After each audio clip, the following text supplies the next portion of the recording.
All right, so how this was, oh, we already asked what was your experience with buber. I don't need to do this now, it's the second lesson. Okay, so let's get into the text. We are today going to figure out together some invaluable advice as to how to renew your marriage. So in a few years from now, around 10 years, maybe less, I want you to remember this lesson, right? Because in this particular lesson, we are going to find keys to renewing your marriage when it starts to go stale, right? Every relationship, remember, goes through a moment of staleness where you wonder, like, why am I with this person? I don't feel anything for them anymore, right? Whether it's a marriage or not, by the way, it can be in a normal relationship, right? That you go through a period where everything is bland. There's no more feeling, no more passion, nothing is left, right?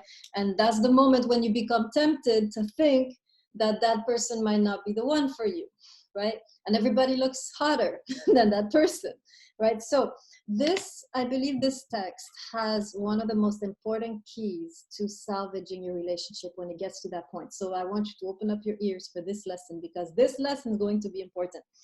Okay, so today Buber will redeem marriage. And we'll see that next time Irigaray is going to redeem a relationship, any type of relationship which is outside of the boundaries of marriage, right? But today we're going to focus mostly on the marriage relationship, which you can of course apply to any committed relationship, right? That has been going on for a while. Okay, so let me summarize a little bit before we get in the text, what he's doing, who he's responding to. We are around page 87. I'm going to actually start on page 94. But first, let me just summarize a little bit what he's responding to, who he's responding to, and then we'll get into the text. So, we saw last time the distinction between the I, it, and the I, you, right? We saw that there is a whole different, first of all, we saw that we have forgotten how to protect the dimension of the human, the sacred dimension of the human, and we saw how the I-you relationship is in a way, it's a guide, right? It's an orientation that we ought to adopt in order to recover this kind of the richness of a relationship with another human being, right? We saw the difference between I, it, I, you. We saw how the I, you relationship is one that goes deeper, that accesses the human depth of the person you are with. And we saw, so we saw these two distinctions. Now, today we're going to apply these two distinctions to romantic relationships, right? Of course, you have this, of course, these two relationships apply to everything that we relate to, right? It can apply to how you treat your pets. It can apply to how we treat nature, how we treat workers, how we treat our friends, our family. We all have this temptation to fall into I-it relationships with dimensions or beings that ought to be connected to in an I-you relationship. But today we're going to narrow down and focus on romantic relationships. Now, at the time of Buber, there were two types of romantic relationships. And it's still kind of the same today, although we have a kind of in-between, which I'll talk about. At the time of Buber, however, when he writes this book, this is in the 20s, in the 20s in Europe corresponds to the 60s in the United States, which is the sexual revolution, right? We came much later in the United States because we have much more Christian background, right? So we kind of had a harder time moving towards the sexual revolution. But Europe was already going through that in the 20s. And the idea was that marriage was an old institution that was patriarchal, that was repressive for women. It was also repressive for love. It had nothing to do with love, in fact. And in fact, if there was any love, it would quickly become asphyxiated in the shackles of marriage, right? So a lot of critics of marriage in the 20s in Europe were saying, so you can write this down, number one, marriage is a patriarchal institution which serves only to oppress the woman. But not only does it oppress the woman, it oppresses the relationship, right? It sucks the life out of it because it's so rigid, it's so hypocritical. And so there was a huge criticism of marriage going on, and people were opting for more free-flowing relationships where you kind of loosen up a bit some of these rigid structures. And in fact, you choose to live without any of these institutions or structures, and you simply go with whoever your heart beckons you to go with.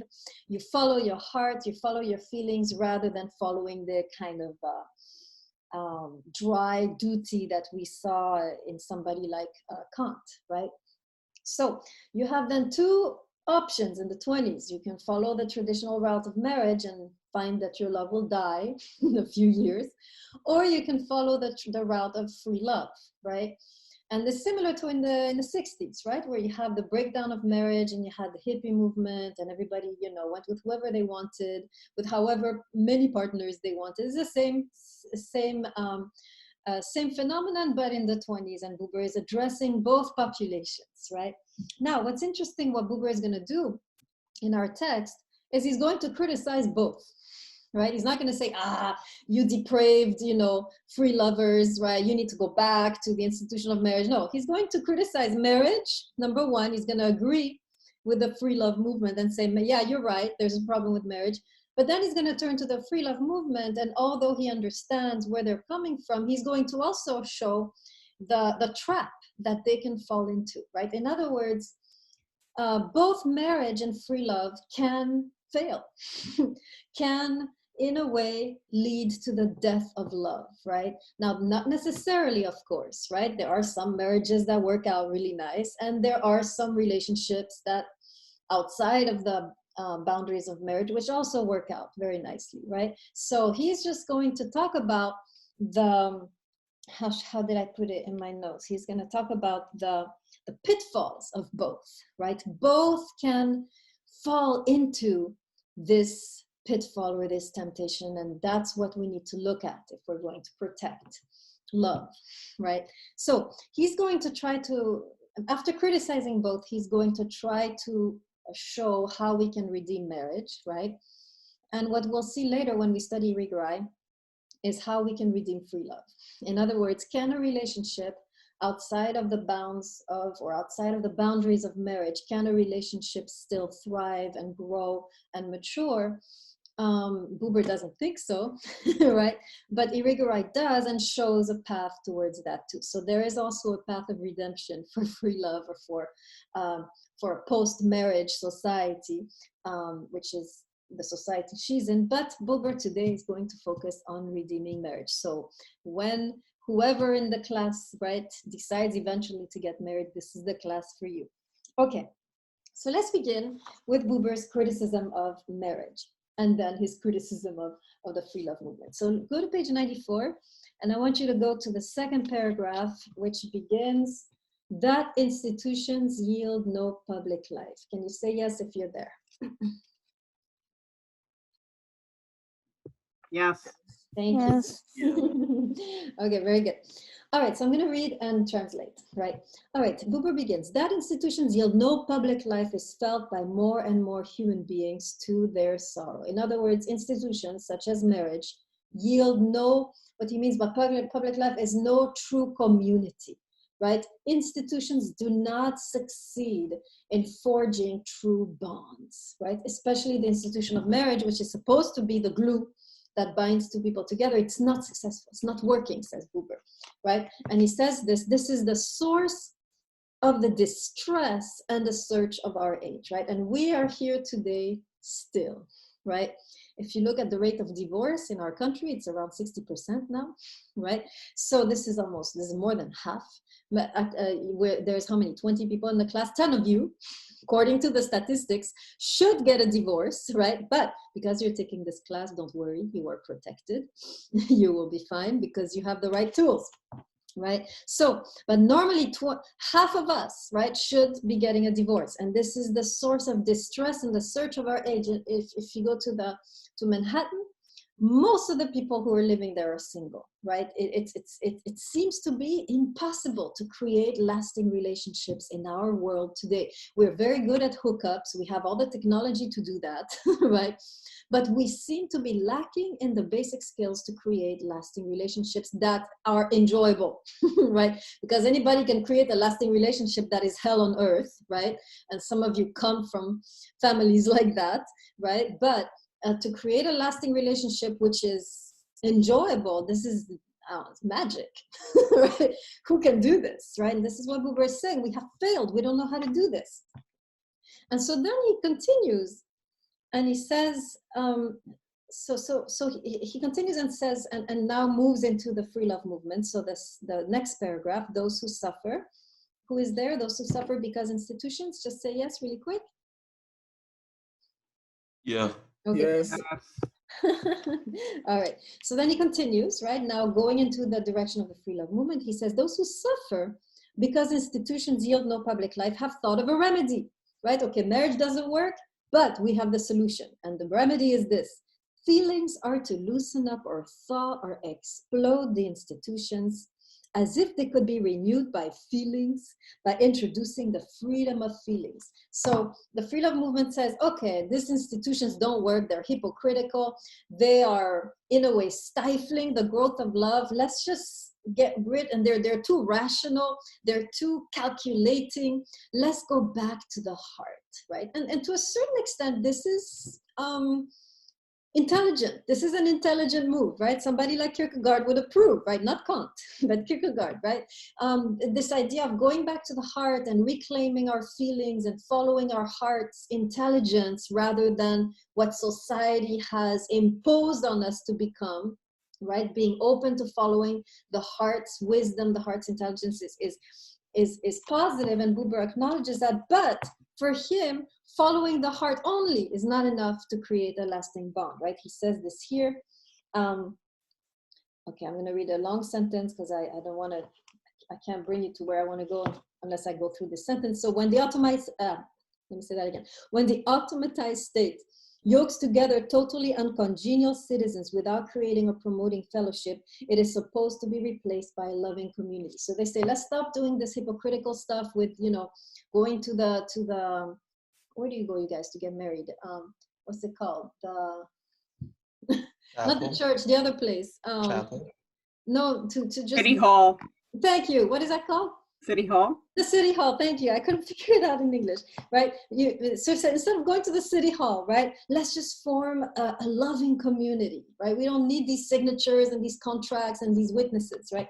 And the loving community, he continues, is supposed to come into being when people come together, prompted by free, exuberant feeling and want to live together. So you just kind of go with the flow, you follow your heart, you find this person attractive, boom, you move in with them. They're not attractive anymore, you go over there. There's another person who wants to join you, you welcome them, right? This is the situation, right? And so he says, but he says that is not how things are, right? So he's wary of this approach. He's wary that feelings can solve everything. It's a good start, but for Buber, it's not enough, right? He says this, true community does not come into being because people have feelings for each other, although that is required too, right? He acknowledges it's necessary, but it's not enough. But rather on two accounts, and then he goes into this notion of reciprocal relationship, which we'll talk about in a second, right? So you can see how both, in a way, for Buber, are not that they're inherently flawed, but they can both degenerate into something that is not love, right?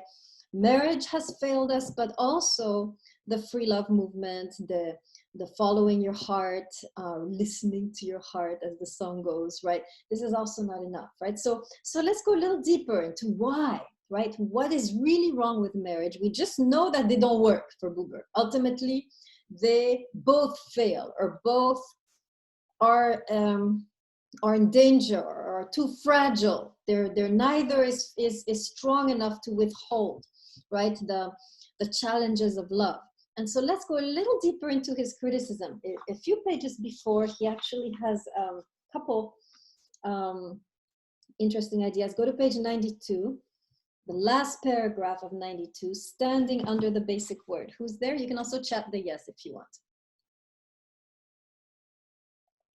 I need a yes. So page 92? Yes. Paragraph, thank you. Yeah. Thank you, Rodriguez. All right, so now we're gonna go a little deeper into what is really the problem with marriage, what is really the problem with true love. Okay. So standing under the basic word of separation, which keeps apart I and it, he has divided life with his fellow men into two neatly defined districts. And now we have our two realms, right? Institutions and feelings. Okay, so he's reiterating the two possibilities, right? Free love, feelings, or institutions. And then he goes deeper, and that's where we start to get an analysis of the problems, the inherent problems contained in marriage and in free love. And he goes on to say it district and I district. Okay, so in other words, one will degenerate into an I-it relationship, or one is not necessarily degenerate, but it's susceptible to degenerating, right, into an I-it relationship, and the other is susceptible to degenerate into, and this is new, we haven't done this, an I relationship. Okay, so let me write this down. I-it and I relationship. So let me write this down really quick. So we have now three types of relationships, right? We have I-it, we have this new one called I, and then we'll see, of course, the comeback of the IU later on in our text, right? Okay, so let's see if you can identify which one, marriage or free love, is the it district and which one is the I district. Who wants to give a wild guess as to which one belongs to which? Would you say that the marriage is the I-it and then the free love is the I? Okay, why would you say that? You're correct, but can you have an explanation? Yeah. So in terms of the free like love, it's a matter of like what you decide, what you want and stuff like that. So you're basically choosing which lover you want to be with. And most of the time, or if not all the time, you're not like considering their feelings. Versus like the marriage, it's in terms like the male's role, you know, you're taking someone from their family and making them yours with the whole like last name process, and you know vice versa sometimes with the woman too. And by doing that, it becomes like whoever you're married to becomes your property, because there's this whole session of like when there's a divorce, it becomes separating property instead of just like having both of them agree on something. Okay, very good. Nice summary. I hope you guys took notes, right? Let me try to reiterate what he said, right? He's right. The marriage is the I-it. It can fall into, rather, it's not necessarily, right? Again, the marriage and the non-married couple can survive, but the temptation exists, right? The pitfall exists, the danger exists, right? That the marriage can develop into an I-it relationship, and the unmarried couple or the free love, right, can develop into an I relationship. Now, let me be a little specific as to how today things are going on, right? Because we have an in-between arrangement, right? We have the marriage. We have also the free love, which for Buber is kind of just going with whoever you want to. There's no real commitment, right? And then we have today also what we call the domestic partnership. This is the committed relationship, which isn't married, right? So I would stick that middle one, with marriage. Although no, it's different, right? I think this third option came out of the criticism of both, right? So it's that third option, the domestic partnership, the committed relationship outside of the institution of marriage. This is the relationship Irigaray is going to develop, right?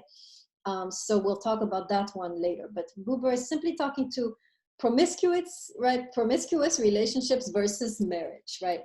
So now we can see better how the free love can be an I, right? Because you are in a way, make sure you write this down, right? Following only your feelings. There is no consideration, for example, of the other person's feelings, right? If you feel like, I'm not feeling it anymore with you, this ain't working, I'm not, there's no chemistry anymore, I don't know what's happening, I need to move on, I feel restless. This is you with you, right? The other has absolutely no say, there's nothing they can, right? Their feelings don't matter. What matters is how you are feeling, right? So if you are only in touch with your feelings without any deeper sense of connection or responsibility, right, for that other or for that relationship, you are in a way in a relationship with yourself, hence the I, right? So this is what the free love movement can degenerate into. It can degenerate into an I relationship where you are in fact never really with another. You are only with yourself, right? Following your own whims and your own caprices and your own whatever Your heart wants to do, you do, right? Okay, so that's now marriage, on the other hand, can degenerate into an I-it relationship. And Ben said it nicely that often, at least in the way that marriage has been practiced for centuries, and this is especially true for the woman, she becomes the possession, right, of the man. She takes on his name. She belongs to him. There is a sense that she is now stuck into this role that she has to fulfill and sacrifice everything else, right?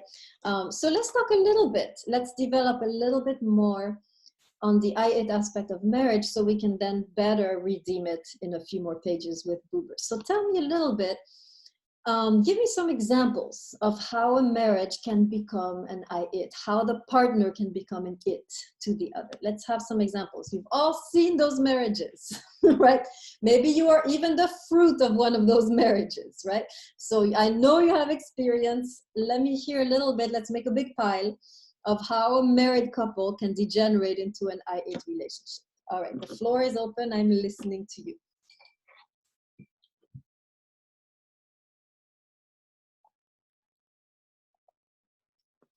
Big silence. So, for example, like, would you say like dictating duties or saying, "Oh, this is someone's job now," in terms of like a marriage?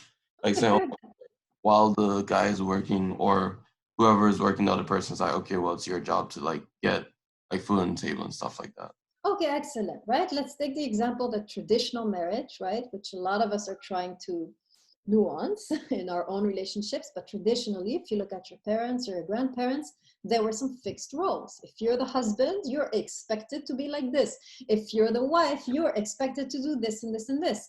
And anything else that you want to do is inappropriate, right? If all of a sudden the husband says, I think I'm going to become an artist and we won't have my wages anymore. No, this is this is not the deal, right? Or if the wife all of a sudden says, I'm sick of those kids. You take care of them. I'm going to go and travel the world now for the next 6 months. And this is no, right? This is not what we agreed to when we got married, right? So there are some rigid fixed roles that have been, in a way, imposed on the male as much as on the female. And in a way, one becomes stuck, right, in this role. There is a fabulous American writer, and I'm trying to remember her name, who wrote about being a housewife. I can't remember her name, but she wrote a whole book about the miseries of being stuck as a housewife. Anybody know her name? Oh man, if I could run and check but I can't. I'll try and find the name for you next time, right? But she wrote a whole litany, right, of how much boredom she felt as a housewife, right? How she was dying to go out and do something and learn something and,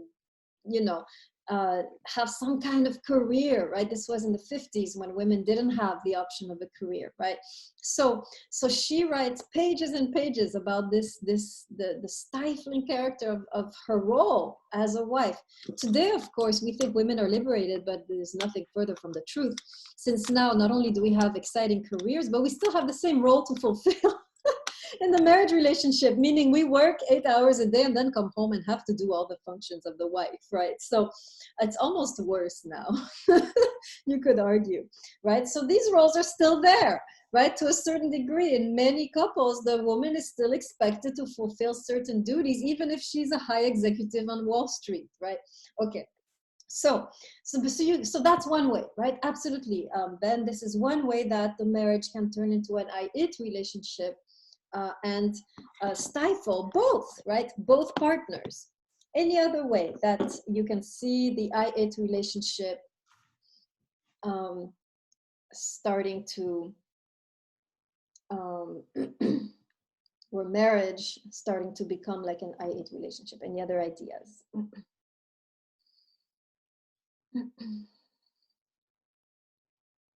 I mean, I guess I'll be adding on to what Ben is saying. I guess the expectations, people have expectations. They walk into a marriage, whatever those expectations are, right? If it's the man or woman or whatever, doesn't matter.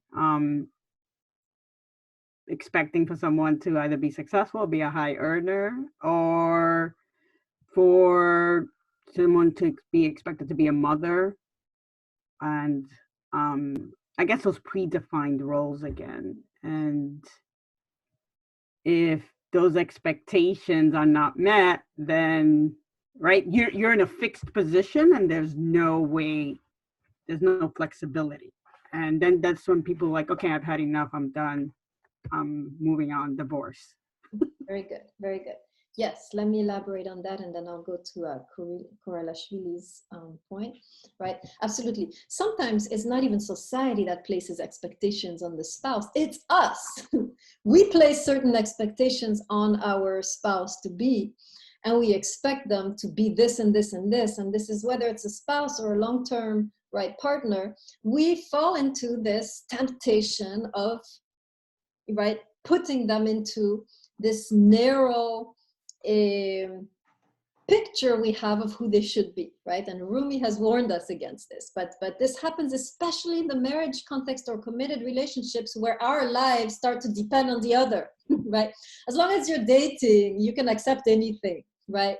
You can, yeah, whatever, you know, you lost your job, okay, 6 months later, that's fine. We don't care because you're not yet bound to them financially and emotionally. But when you start to live with that person and be committed to them, whatever's happening to them affects you, right? If you're not making any money, this is affecting me, right? Or if you're not, right, if your family has these issues, right? It used to be cute when we were dating, it's not cute anymore, right? So we start to feel so connected that we get anxious, and so we start to place unrealistic expectations, right? Very good.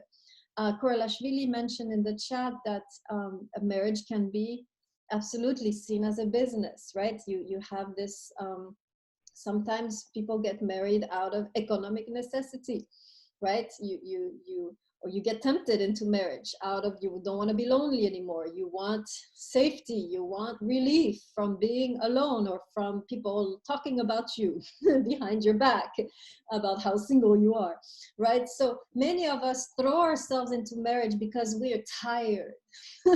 And marriage becomes a kind of fix all solution. This is the ultimate I-it approach, right? The partner becomes somebody who fixes your problem of loneliness, of, you know, looking like an idiot by yourself, of economic problems, right? So many marriages, right, come because deep down we have this interest or this idea that the partner will fulfill that part of me, right? And so let me get married to them so that I can have security, economic stability, so that, you know, I don't have to look like a moron anymore when I go to parties, right? And so forth. So absolutely. Okay, so now you can see, right, how marriage can easily degenerate into an I-it relationship. So let's take some time now with minutes we have left to look at how we can redeem a marriage, right?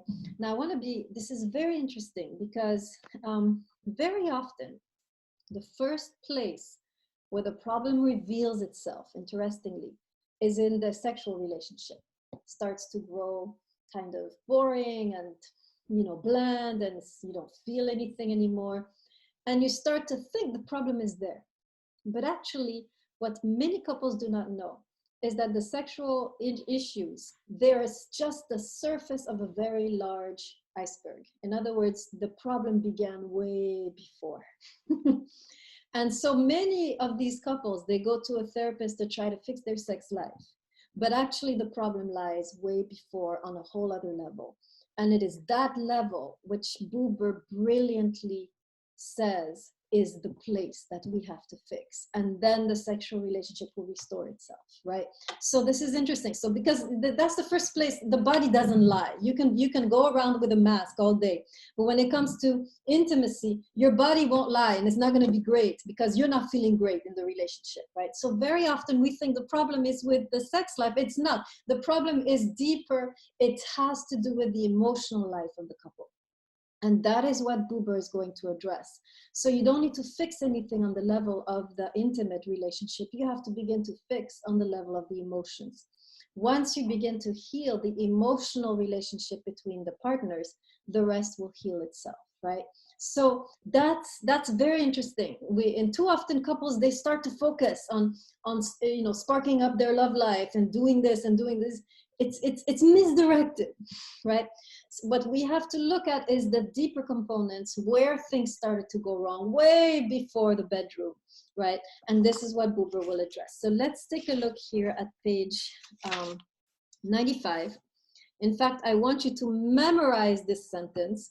I want you to put it on your fridge. I want you to carry it with you in your wallet, because you will need this sentence when things start to go wrong in your marriage. Okay, let's look at page 95. I am on the third line of page 95, marriage, it says. Who is there? Say yes. Yes. Okay, thank you. Yes. All right. Marriage, he says, can never be renewed except by that which is always the source of all true marriage. And this is that two human beings reveal the you to one another. It sounds simple, but it's actually quite challenging. Okay, so in other words, the key is that the two partners remember that they're dealing with a you, with the other person, but also, and this is a crucial, they remember that they are also a you. And this is where we miss the beat, right? The two main problems, if you see your relationship becoming bland, if you see everything becoming boring, if your sex life starts to become dispassionate, you can look, there are two reasons. You can always look to, and you will see the dysfunction is there. Either you have forgotten that your partner is a you, or you have forgotten that you are a you. Okay, let me say that again. We're going to look at both, right? Either you have forgotten the you-ness of your partner, or the thou-ness of your partner, or you have forgotten your own you-ness, your own thou-ness, that you are a you. So let's look a little bit as to how we can restore these two dimensions. So first, let's start with the other. This one's a little easier. How can we, again, see our partner as a you? And what would that look like in a marriage that is going badly? Let's hear some of your suggestions based on what we know about the IU from, remember, page 55 that we studied last time, right? Let's go quickly to page 55. This will be our guide, right? This is the guidebook to how to forge an IU relationship. Go to page 55. Remember, there were 3 points. Whoever says you does not have something, the you has no borders, and then whoever says you has nothing. Okay, this is the guide. These are the tools. Okay, so let's look at the first one. Based on this passage, how would you begin to reframe your relationship with your beloved?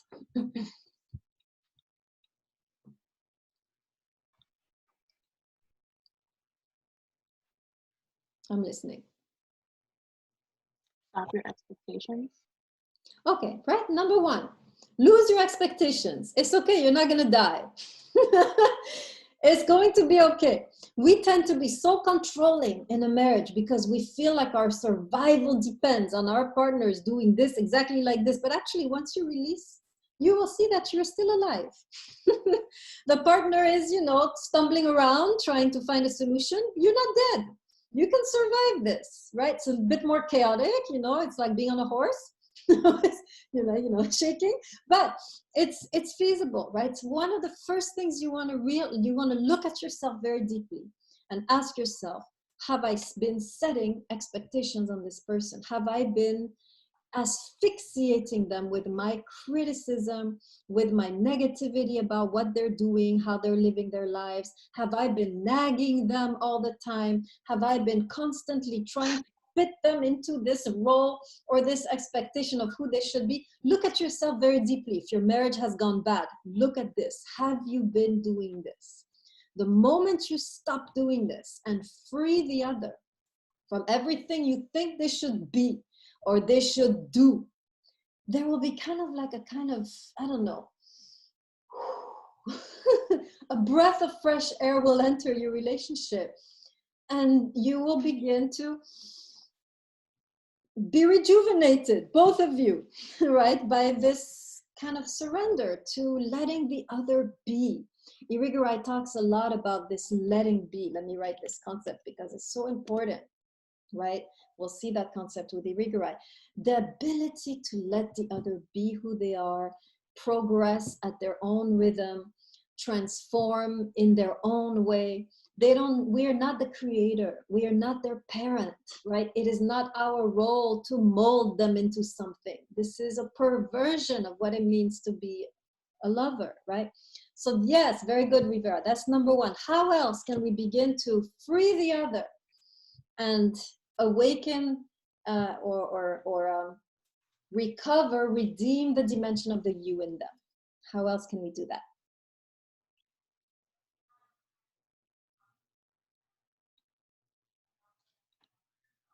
Well, you could stop like thinking in terms of like what they usually start the problems over in terms of like sexual stuff. Stop thinking about like, oh, they have to please me, oh, they have to do this for me. And I would suppose this relates to the you has no borders. Of like when it comes like to stuff in bed, it's not just about you getting yourself. It's not just, oh, as soon as y'all get in bed, it's only about you. It's a matter of like both people, finding what's right for them and also being understanding to if someone doesn't want to do something. Okay, very good, right? This is connected to what he's saying is connected to the quote, whoever says you does not have something, he has nothing. In other words, one of the best ways to overcome these tensions where you're not getting what you want, whether it's in intimate relationship or in, the housework or whatever, one of the best ways to deal with your dissatisfaction, which is ruining everything because you're expressing your dissatisfaction, whether in your words or in your attitude, right? The best way is to shift. I think I've mentioned this before. Shift your perspective from what you should be getting to what you can be offering. This is the best way to deal with dissatisfaction, right? Shift from, oh man, I should be getting this and this. You don't treat me like this. You don't do this. You never do this. And I want you to do this and you're not doing it. And now you're, focusing on what they should be doing for you. This is the culmination of the I-it relationship, right? Instead, shift profoundly and begin to think, what can I do for them? Let me ask them, what do you need? What can I do for you? As you shift, you're moving from the I-it to the I-you, and your relationship is being restored. And as your relationship is being restored, your beloved is much more likely to want to please you naturally, spontaneously. You don't have to hound him about this or her, right? The best way to get what you want is to forget about it and to start to think about what the other person needs. In that way, you begin the healing process. And as the other person is restored by your love, they can become more loving, right? They can begin to turn towards you and do some of the things, or they're much more willing to listen to you now, to what you need, right? Because the love has been restored. So excellent, right? That's definitely crucial. Have you been angry about not getting specific thing either in bed or in the house, right? And instead shift, right? What can I offer? What do you want? What can I do for you?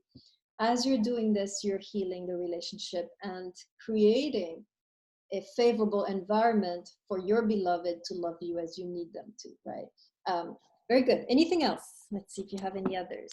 I was going to say, I guess just on the same thing, that maybe the qualities that we're demanding from our partners, checking in with ourselves and seeing if we're offering those qualities to the relationship. Like if we want someone to be kind or loving, are we the ones, are we offering this, or we're just demanding it?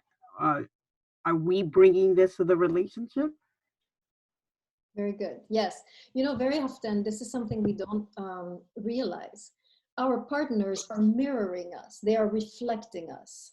So if they're acting all weird and horrible, let's ask ourselves, what am I doing? Even if it's subtle, right? For example, you can have a partner who's very calm and never does anything wrong, but their heart is cold as stone.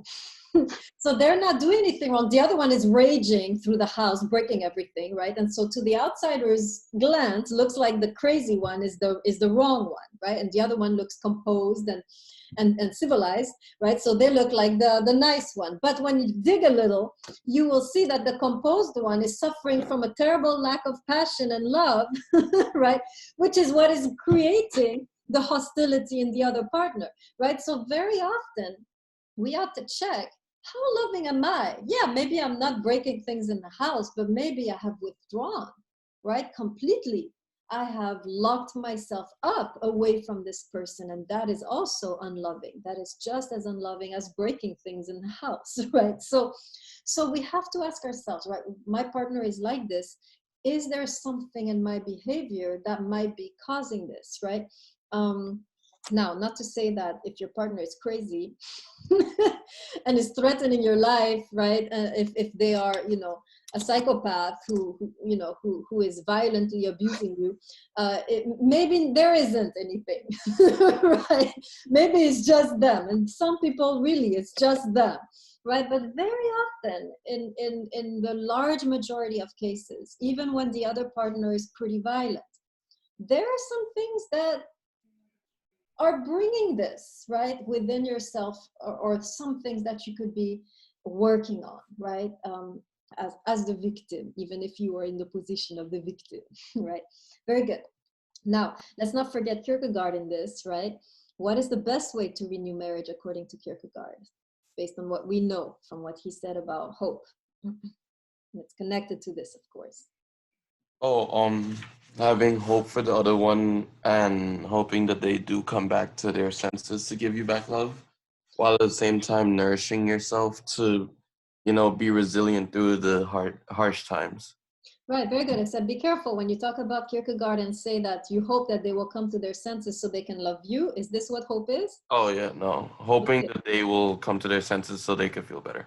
Okay, very good, right? So hope also is a way to take away the shackles of, the way that you have locked them into this persona, right? Oh, they're always going to be like this. They're always going to be, a cheater, or they're always going to be violent or an abuser. And you have now labeled them like this, and they're stuck in that persona. Whereas hope is constantly taking away these judgments, right? These personas that we shackle our beloveds with, and be open to whatever, anything could happen, right? At that moment, you're recovering the you, right? So now, here's the part that a lot of us forget. Often, in the relationship, one of the reasons the relationship goes bad is also because you have lost your own you. Now, what does that mean? And how do we sometimes lose our own you in the relationship? Could it be like if you feel like you're just giving yourself up too much, and it becomes that sense of like you just feel as though you're doing everything in a relationship, and then you reach this point of like even when you keep on giving, in terms of Kierkegaard, that whole like self-reserve of being, the roots and stuff like that, when all that's dried up, then you're just like thinking about all this stuff. And even if you're still trying to give, this like constant sense of like, oh, I'm not getting anything in return is like coming in. And even when you're like trying to give out positive energy, it's being mixed in with the negative like feelings you have. And that's what like continuously repeats the cycle of hurting each other. Yeah, very good, right? Very often we allow ourselves to become an it, right? We allow our partners to use us, to abuse us, number one, sometimes, right? We allow the abuse. Sometimes we allow the role of doing everything, right? Or we allow the role of, of the victim, or of the, so there are many ways that we allow ourselves to become an it, or we sacrifice who we really are, right? We allow ourselves to become just this small thing when we could be so much more, right? And yes, Rivera, in a way we don't protect our own respect. We are not vigilant over how the other treats us, right? And we sacrifice not only our dignity, but we sacrifice our dreams, we sacrifice our personality. Sometimes we sacrifice our morals, right, for the relationship. And all of this, by the way, is not going to help, says Buber. Don't think that by sacrificing your dignity, your integrity, your dreams, who you wanted to be, who you were meant to be for the sake of the relationship, do not think you're helping the relationship, because you are dissolving. And as you're dissolving, there is nothing left to be attracted to, right? And so we have to be very careful when the relationship goes bland. Take a hard look. Where have I lost myself? Where have I lost my integrity? Where have I lost the connection to my own desires? Where have I lost my dreams? What have I had to sacrifice? Because as we do this, right, we are losing, we are dissolving into the relationship, and there's the interesting person we used to be has disappeared. How do you want your beloved to be attracted to you when you are not there anymore? When you have become a shadow of yourself, right? So Buber is saying, if you have become the shadow of yourself, you need to wake up, right? And start creating, setting some boundaries, having some serious conversations about what you desire, who you are, what are your values. And again, right, for Buber, it's not about imposing these on the other, right? We have learned in the class that you can't force anyone to do anything. But you can communicate, you can speak, right? You can say, I need this, I desire this. You have to speak up for yourself. You can't force the other to respond, but you have to speak nevertheless, right? And so Buber is saying, sometimes you have to take drastic efforts to reclaim your heart, your territory, your boundaries, which in fact is the only way to save the marriage. You have been sacrificing to save the marriage. It's not working. It's going to destroy the marriage, right? You have at one point to wake up and be like, who am I? Where have I gone? This is not who I used to be, right? Go back to that person, reclaim those dreams, those desires, this integrity that you have sacrificed, because this is what will make you desirable. This is who you are. If you're not yourself, how can you be desirable, right? So that's the point we often forget, that we haven't talked so much about, right, in the class, except with Kant, who talks about self-respect, right? This goes deeper. It's more than dignity. It's dreams, passions, personality, friends, all of these things that I have given up. Why? Now, of course, I'm not interesting. Now, of course, you're looking at my best friend and think she's hotter than me, right? Because I've lost everything in this relationship, right? Okay, good. So that's the idea. Any questions or anything to add about how to recover the you in yourself? So does that mean like it's their fault, or and also yeah, so does that mean it's their fault, and does Uber and I suppose like anybody else believe that it's a matter of like okay to impose like blame on a relationship, or should people just be able to like say okay, well, this is what's going on without like pointing fingers? Yeah, you don't need blame. You can just express what you desire. Because to be honest, you're 50% to blame. You let this happen, right? You didn't stand up for yourself. You didn't have the backbone to say no. And many of us are like that. We have trouble, at least initially, saying no to someone we love. But we have to learn this if we're going to protect the you and me, right? Now, it doesn't mean the other is a pervert and, you know, and no. It just means that we need to teach the other how to treat us, how to love us, right? Most of us don't know like a thing about how to love another human being, right? We have to teach each other. So we have to be in a way understanding that the other person doesn't know. You have to start any relationship by deciding in your head that that other person knows nothing. This is the best place to start, because then you don't blame them. You just listen. If I started to do like this with you in class, right? Suppose you came and you had like a terrible grade in the test or something, and I'd be like, man, you're such a stupid idiot. How could you possibly do that? And I get pissed and I throw the test. No, I realize, okay, let me explain this again so you can understand. There's no blame needed. It's just an explanation that is needed, right? Or repetition. And very often our beloved simply doesn't know that we need this. And sometimes all they need is a kind, sensitive explanation, right? So the blame is, I think, superfluous because it implies that the other is God who should know better. No, nobody knows anything. Let's just start with that premise, right? Nobody knows what you need. You have to teach patiently day after day, kindly, with love, and repeat, like with a child. And the same with you. They have to teach patiently day after day and repeat until you finally mature into the lover that they need and they into the one that you need, right? So blame is superfluous. It would be as silly as me yelling at you if you get a bad grade in the test. I mean, that used to be the case in the ancient system of education, right? But now we realize not, right?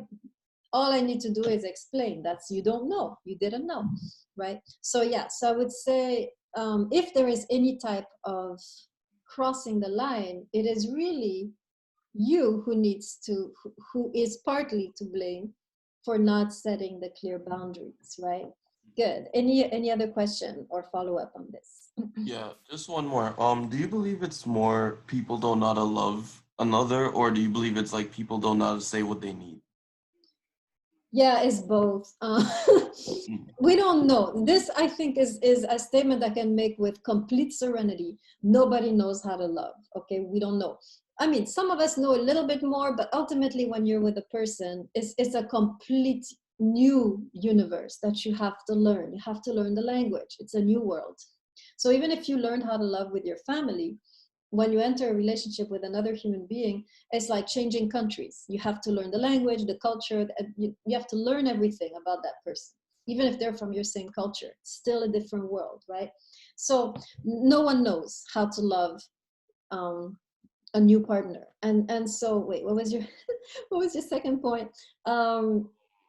Us like telling the other person what we need. Yeah, and this is something that we have a hard time doing because there's two ways we go about it. Either we say nothing and we get resentful, and then it comes out, kind of passively aggressively, or we yell and we scream and we're like, how could you do this? So neither works, right?